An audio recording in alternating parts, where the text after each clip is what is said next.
if you know your environment and you are aware of the ambient within your room and the sources of emissions, simply by being precautionary about the devices you use and where you put them, brings safety to you by managing those devices. For example, if you have a cell phone and you have Bluetooth, Wi-Fi, and the cell tower transmission, you have 3 transmitters in that cell phone. You can take 2 of them off and have it just work as a cell phone, and you've eliminated 2/3 of the transmission into your environment. As simple as that.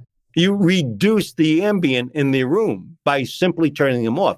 And I don't know if you remember, I always talk about distance. If it's right against your head, that's sort of the most power levels going into your brain. When you're 4 foot away, over 80% of that signal danger to the cell are gone. So simply by moving it 5, 6 foot away from you, you're generally pretty safe.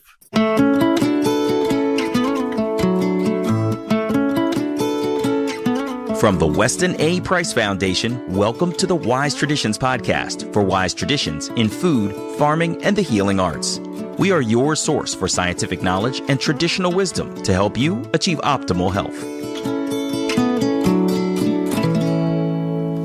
Hey, Hilda here. We are exposed to exponentially more artificial radiation, non-native electromagnetic frequencies than any previous generation. How on earth do we protect ourselves? And what can we do to build resilience in the face of this phenomenon? This is episode 379, and our guest today is Daniel DeBon. Daniel is an expert in EMF radiation and shielding. He is the co-author of Radiation Nation, The Fallout of Modern Technology, and the CEO of Defender Shield. Today, Daniel offers sobering facts about our exposure to radiation. He talks about cell phones and how data has been ignored that shows the risks they pose to our health. He discusses the paucity of studies on 5G antennas and why he suggests that we protect ourselves as a precaution. His recommendations to mitigate radiation damage include simple switches with our devices and shoring up our health from the inside out.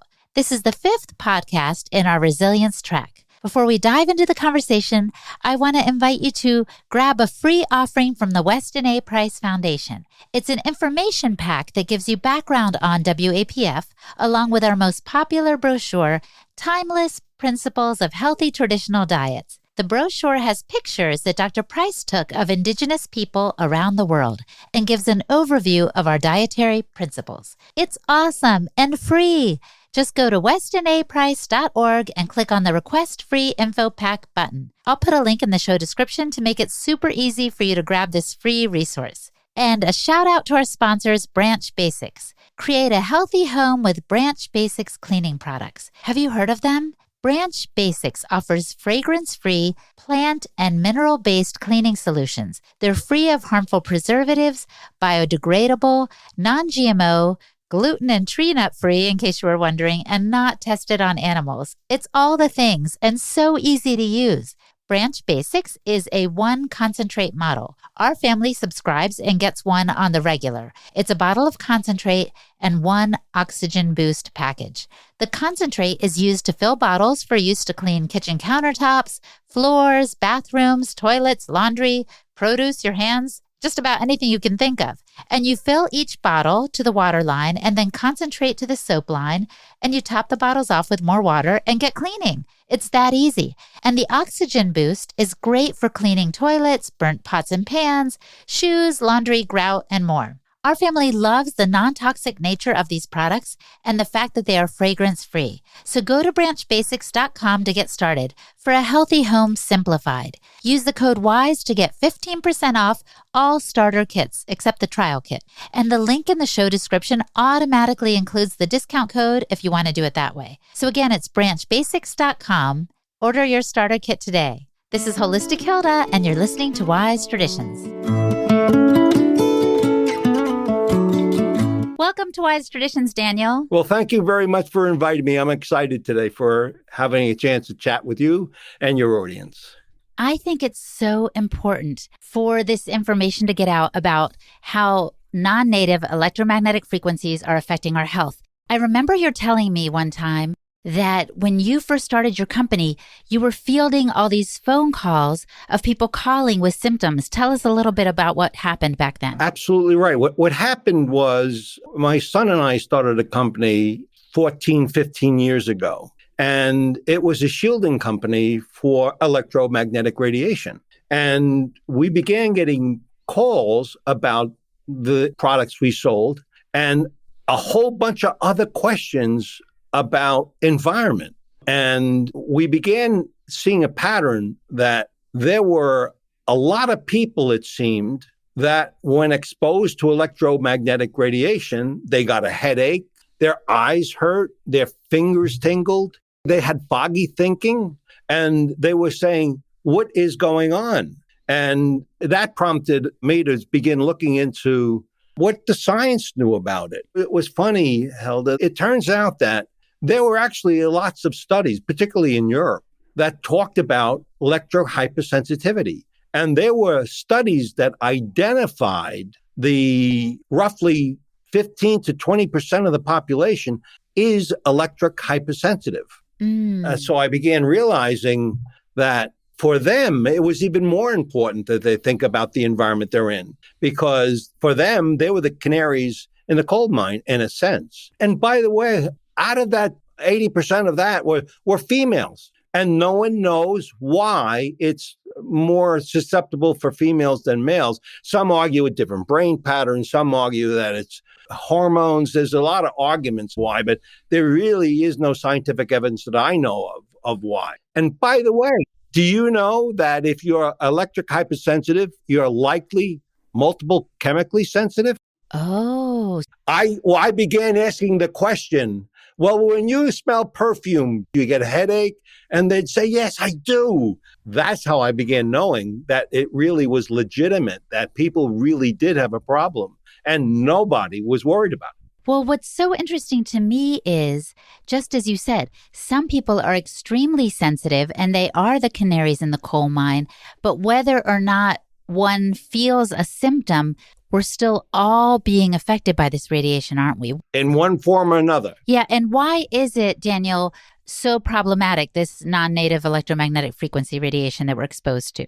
A pretty easy answer. If we think about 20 years ago, there was nothing in our environment except AM radio, FM radio, which was far distance away from us. All the sources of emission were really far away from us.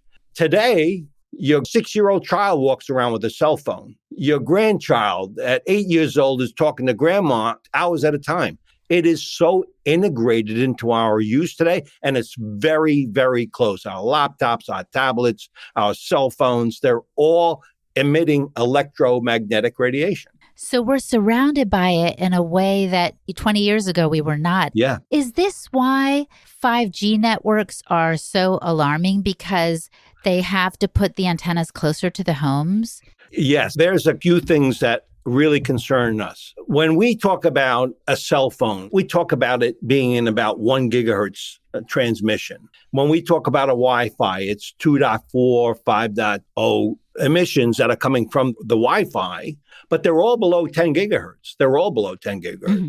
So all of a sudden, we have a lot of this Wi-Fi being transmitted, and a lot of that stuff that you hear about today and they advertise is really below 10 gigahertz. It's sort of like in the similar ranges where everything begins. That's where it ends, and the 5G that you worry about begins. What we know is with the 5G, they typically are going to be transmitting at over 20 gigahertz, typically 23 gigahertz, 60 gigahertz, very, very, very high speeds. So are you saying that the greater the gigahertz, the more harmful to us? Potentially. We really, if a scientist said to you, you're going to be hurt by a 20 gigahertz signal, I would say to them, they don't know their science. Why? Because there's no real evaluations at 20 gigahertz. What we can speculate about is that it is maybe different in a way that's negative. Mm-hmm. We know it's like potentially worse than what we see in our environment. And let me tell you why, Hilda. When they have the 23 gigahertz and above, as you were saying before, they got to bring the antennas and the transmitters close to the house, 750 feet from your home, 750 feet from your business. And they send 2 beams of electromagnetic radiation or RF signals to the 1 unit. So that's like twice as much as a cell phone today. And a cell phone, if you may remember, is like 1.6 watts per kilogram. It's fairly low, right? With these transmitters to go 750 feet, they're at 40 to 60 watts. That's 10 times orders of magnitude more than a cell phone. So if you're 10, 20 feet away, which is going to be normal, and the kids are playing in the yard, they're being exposed to 10 watts of power constantly. So we really don't know what the impact is, but we can tell you for sure from the research we know about that if you speculate and extrapolate, it potentially becomes a problem even more so than the current RF.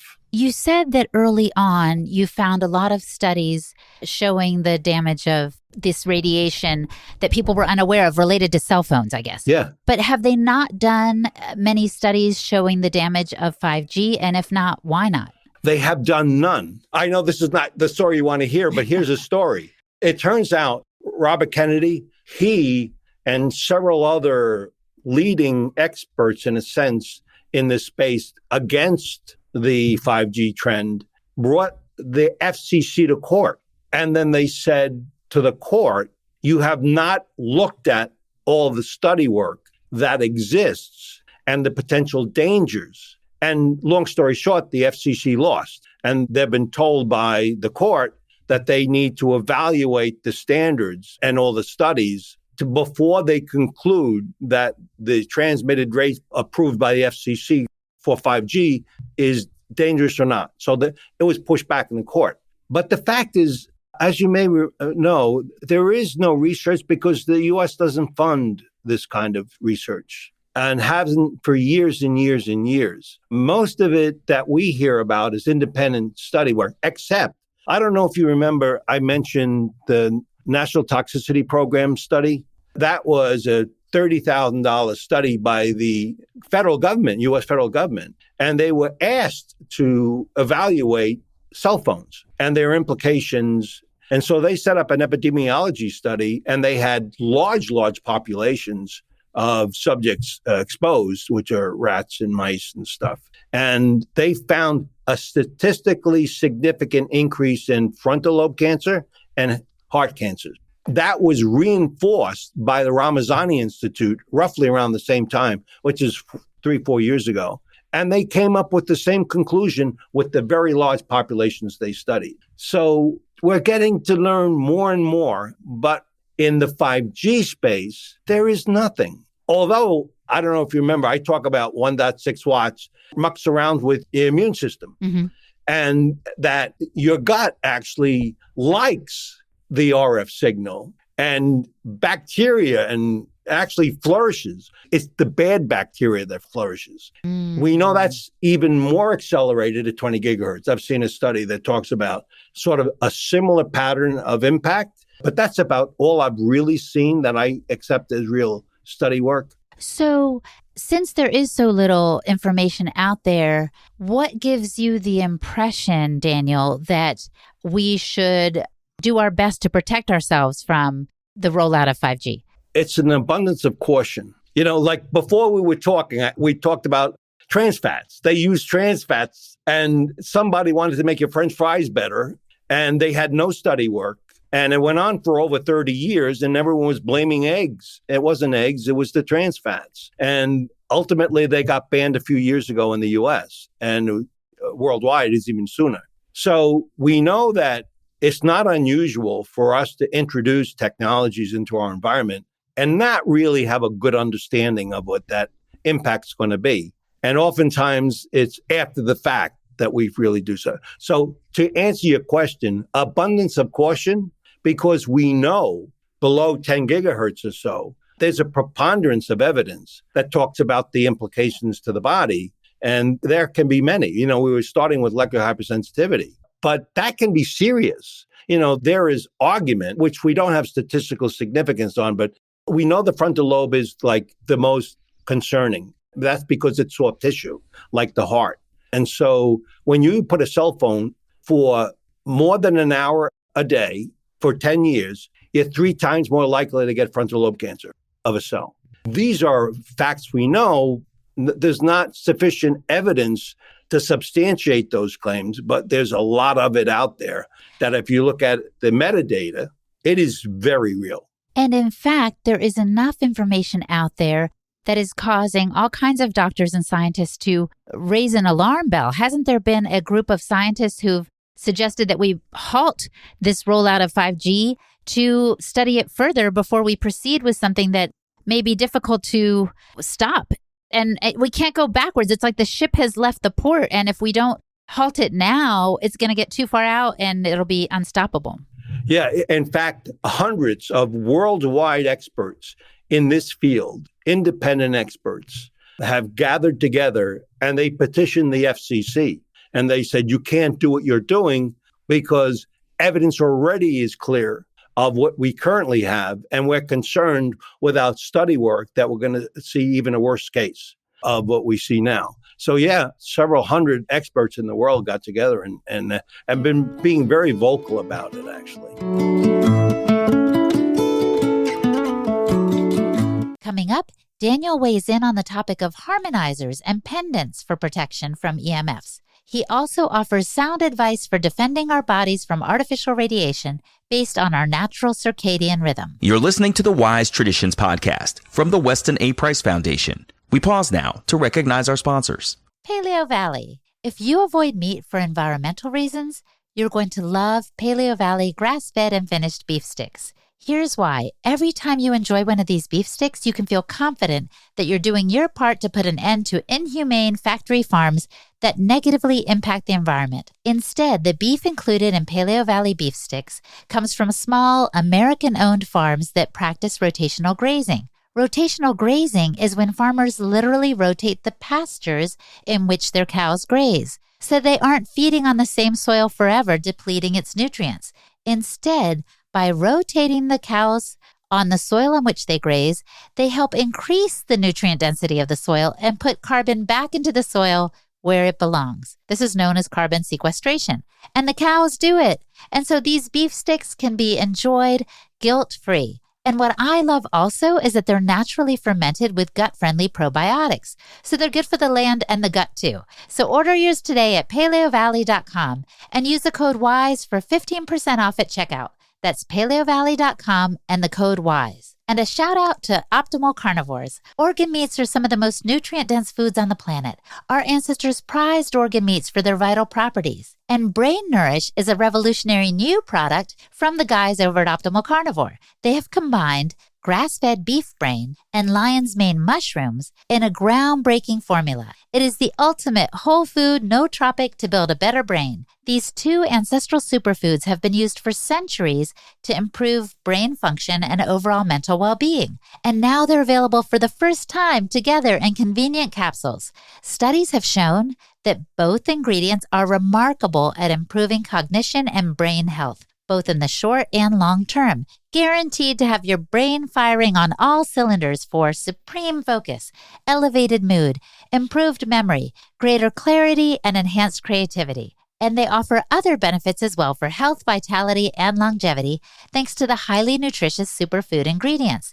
Each serving, by the way, has 1,500 milligrams of organic lion's mane and 1,500 milligrams of beef brain. They only use 100% real mushrooms at Optimal Carnivore. These are organic fruiting bodies, which are rigorously tested for active compounds. The beef brain is sourced from the highest quality regenerative farms in New Zealand because you know the mission over at Optimal Carnivore is to make it easy for people to consume the most nutrient-dense foods on the planet. So let's support that mission by buying their products. And know this, they also plant 1 tree for every product sold, which helps the environment. They currently have a grass-fed organ complex, a grass-fed liver product, and the new Brain Nourish. So go to amazon.com/optimalcarnivore and use the code Weston10 to receive 10% off all products. Again, amazon.com/optimalcarnivore and the code Weston10. This is Holistic Hilda, and you're listening to Wise Traditions.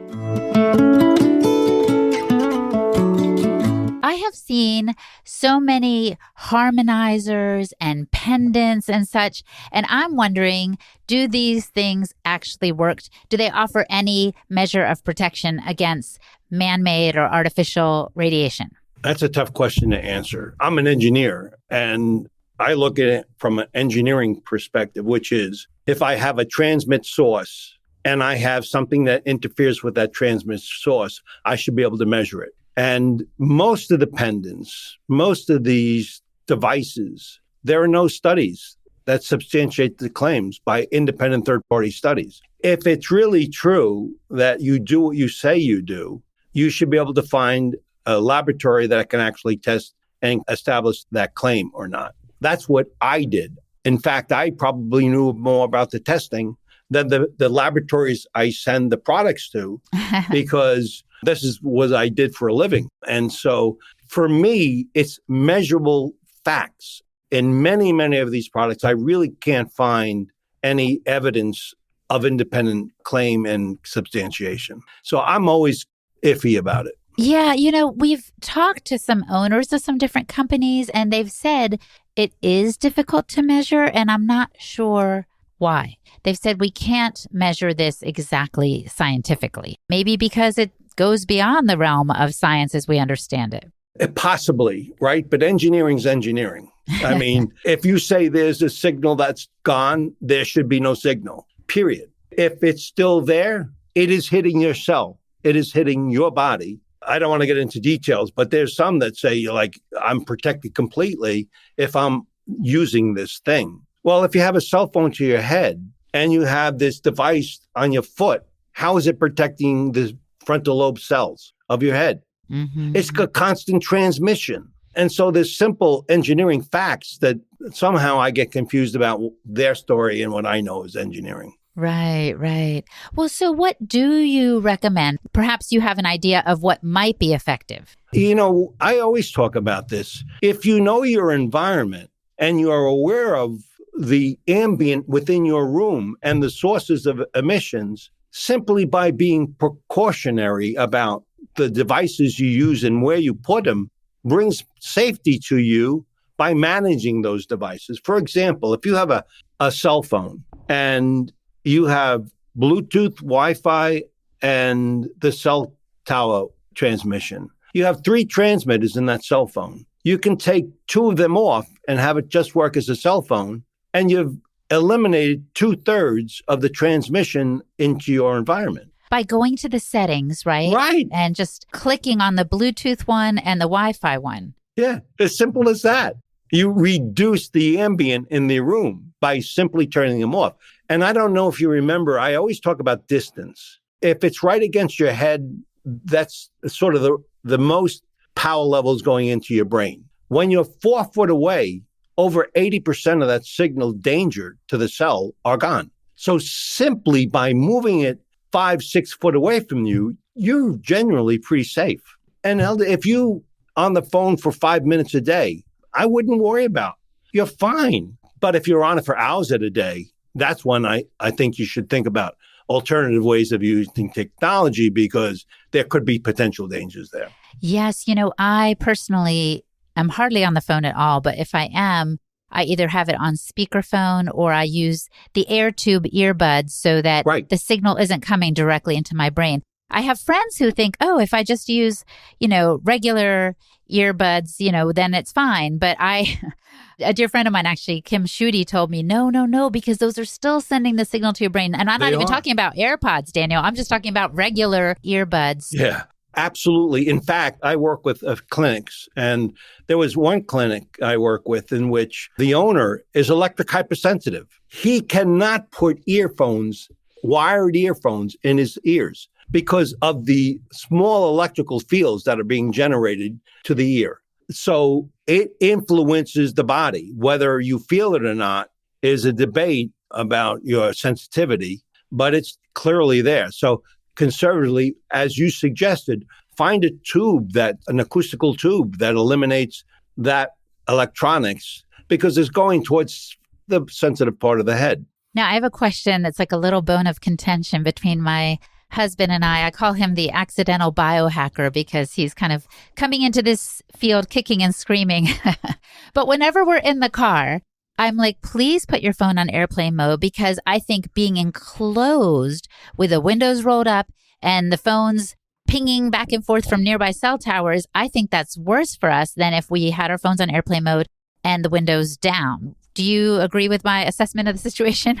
Yes, and let me tell you why. Let's say you look outside your door and 500 feet away, you have a cell tower. And when you pick up your phone and you go to dial, you'll notice there's all the bars are there. When all the bars are there, only a third of the power of the cell phone is being transmitted. So rather than 1.6 watts, it's roughly 0.5 watts. And so it's easily getting to the cell tower. When you're inside a car, it goes close to 0 bars. And the reason why is because it can't transmit out of the car. It's being grounded basically from the car itself. So it's transmitting at 1.6 watts constantly all the time. And it's with it less than 4 foot away from you. So it is in that sense why you want to try to turn it off or put it in airplane mode, is because it will modulate the power level to the max if you don't. And think of this, you have your whole family with a bunch of kids and a bunch of adults that all have these cell phones on. Oh my gosh, yes. It's like we're frying ourselves. Yeah. We put a study in one of our journals that was done at a modest level, mind you, but I think it was Beverly Rubik who did it, that showed that if the cell phone is not on airplane mode and it's on your person, of course, you're exposed to more radiation than if it's in your backpack or what have you. But no matter the case, it still affects your blood. It affects the clumping of the cells, and it can cause this kind of clumping that isn't healthy. You want everything kind of flowing in your body, not clumped up. And so seeing that really made an impact on me. Yeah, there's no question about it. There's a transient response, body response, where the red blood cells congest.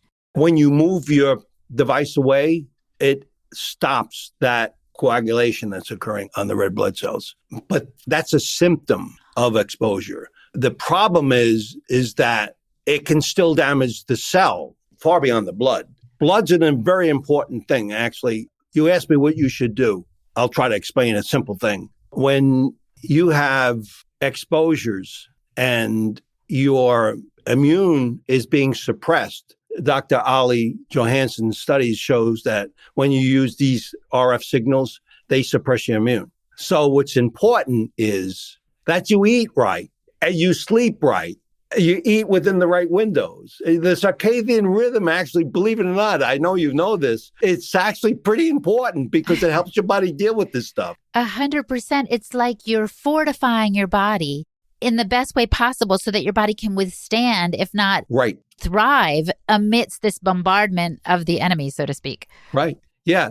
You do want to work on your resilience, your body's resilience. Mm-hmm. And it is important to make sure that that 24-hour cycle is as healthy as it can be, because that is precautionary measure, believe it or not, for the environment we're moving into. I love that you mentioned that, because you're right. Diet, sunshine, movement, all the things we can do to build our physical resilience will help us in the face of this kind of onslaught of man-made radiation. Yeah, absolutely.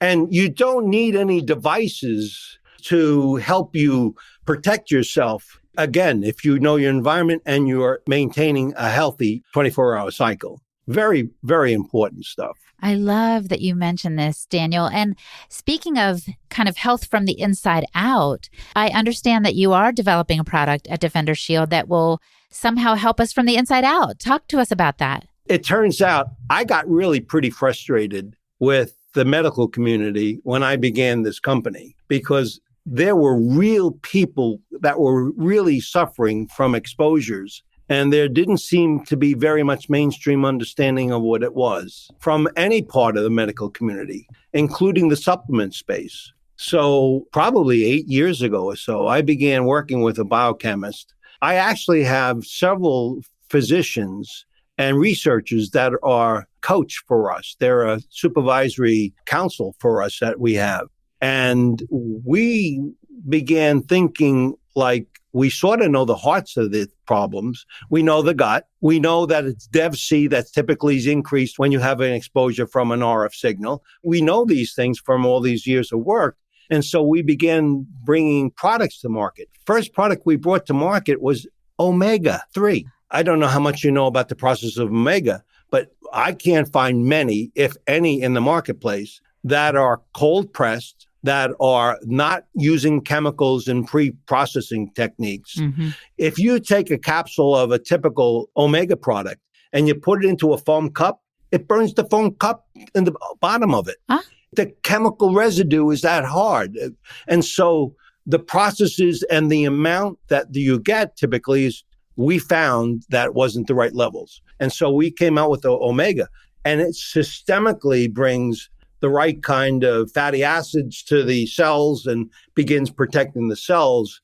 And we began at that point. We know, for example, with eyes, when you look at a laptop, you have blue light coming in and it's mucking around with your retina. And so we have an eye product now that is beefing up the premature macular degeneration, which we know for a fact from science, that is a danger to the back of the eye. Mm-hmm. And so we began bringing products that target that. Mm-hmm. And then, of course, the gut, as I mentioned. We have this line of products all targeting the modern environment we live in today. We haven't seen others doing it, but our team has been really trying to figure out what we can do to help those, particularly those who want to be resilient in today's modern life, in which we're being bombarded with electromagnetic radiation. Well, we appreciate that so much. And I just want to remind the listeners, one of our favorite foods here at the Foundation is cod liver oil.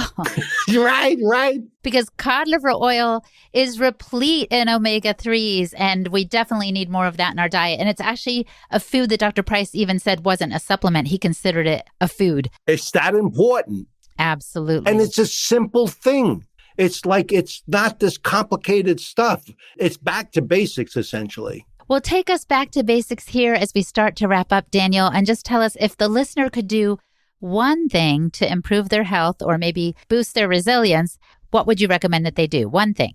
Focus on the 24-hour cycle. Make sure you're eating right within the framework of where you should be eating, sleeping right, making sure you have sanctuaries where you sleep, that you don't have toxins like electromagnetic radiation routers or cell phones in that environment. And that allows your body to heal. Occurring resilience is really sort of the basic form. I would suggest if you can do anything, do that, because that helps you in all the space you live in. Daniel, thank you so much. I love this advice. I, of course, already do a lot of these things. I mean, I get up with the sunrise, I protect my sleep. I'm doing these things because you're right. We want to be as strong and as resilient as possible for as long as we may live. Yeah, right. Before you go to bed at night, don't look at a tablet. Why? It has blue light. And you have a cryptochrome protein in the back of your eye that's a little switch. It turns the melatonin on and off. So if you're looking at this screen and at 11 o'clock you decide to go to sleep, you won't be able to go to sleep because the switch hasn't turned on the melatonin. So it's already disrupting the cycle of sleep. So you really want to make sure you have principles about what it is you should abide by. And those simple principles actually are pretty effective of helping us be resilient. I would say so. Well, thank you for your time. Thank you for helping encourage us to boost our resilience. We are so grateful for you. Well, thank you so much. Our guest today was Daniel DeBon. You can visit his website, defendershield.com, for more information and resources. And I'm Hilda Labrada Gore, the host and producer of the podcast for the Weston A. Price Foundation. You can find me at holistichilda.com. And for the transcript for this episode, visit our website, westonaprice.org, and click on the podcast page. And now for a letter to the editor from a recent journal. Death by Hospital, this one is called. My father passed away on January 7th. He was killed at the hospital in the same way I described in my article, Questioning COVID, from the summer of 2021. The only difference is that he was not sick to start with. Although he had no symptoms, he tested positive to a swab test and was no longer allowed to stay at the nursing home. At the hospital, they started to give him sleeping pills of various kinds. They would not let him, or he was unable to, perhaps, drink and eat alone. But worse, they left him uncovered and without clothing. He complained of being cold and then got a fever. One lung showed signs of pneumonia, but they thought it was a urinary tract infection and did not recognize it was a lung issue because they do not visit the patients hardly at all anymore. He died 22 hours after he was admitted. The autopsy was done to cover up everything, and now the judge has not decided what to do. My father was one of the most intelligent people in the world. Now I feel lost as he can no longer give me the wise advice. I know he must be in some sort of paradise for all the good deeds he did in his lifetime. He was so generous and always concerned to help others. This is a letter from Iluna from Italy. Iluna, we're so sorry for your loss. Thank you so much for writing this letter to the editor so that other people can avoid having this happen to loved ones. And if you would care to write a letter to the editor on any subject, please write us at info@westonaprice.org and write letter to the editor in the subject line. And perhaps we'll include your testimony or your story or something that you'd like to bring to our attention in an upcoming journal. And thank you so much for listening, my friend. Stay well and remember that all shall be well, and all shall be well, and all manner of things shall be well. On behalf of the Weston A. Price Foundation, thanks for listening. We have many free resources to support you on your health journey. Visit westonaprice.org to find podcasts, articles, videos, and more. You can also find a local chapter near you for help in finding sources of great food. We invite you to support the Foundation's mission of education, research, and activism by becoming a member. Thanks again, and take care. Wise Traditions is a project of the Weston A. Price Foundation for wise traditions in food, farming, and the healing arts. The content on this podcast is provided for informational purposes only and is not intended to substitute for the advice provided by your doctor or other healthcare professional. It is not intended to be, nor does it constitute healthcare or medical advice.